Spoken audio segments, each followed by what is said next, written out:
మామూలుగా మనం రెస్టారెంట్‌కి వెళ్తే వాళ్ళు మనకు మెనూ కార్డ్ ఇస్తారు. అప్పుడు మనకి ఏ ఐటెమ్ కావాలని మనం సెలెక్ట్ చేసుకుంటాము.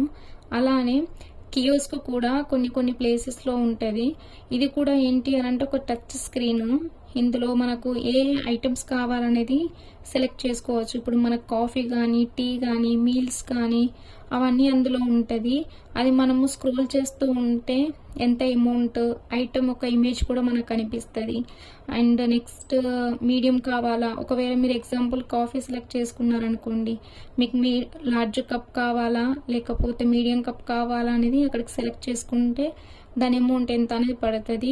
సో అప్పుడు అది చూపిస్తుంది టేక్ ఇన్ టేక్ అవుట్ అని. మీకు ఇక్కడ తింటారా తీసుకెళ్తారా అని చూపిస్తే దాన్ని సెలెక్ట్ చేసుకొని మనీ పే చేస్తే అప్పుడు మనకు ఒక బిల్ అనేది వస్తుంది. దానిపైన మనకు ఒక కోడ్ వస్తుంది. అది మనకు లోపల కనిపించినప్పుడు ఇది వెళ్ళి వాళ్ళకి ఇవ్వాలి. అప్పుడు మనకు ఫుడ్ వస్తుంది.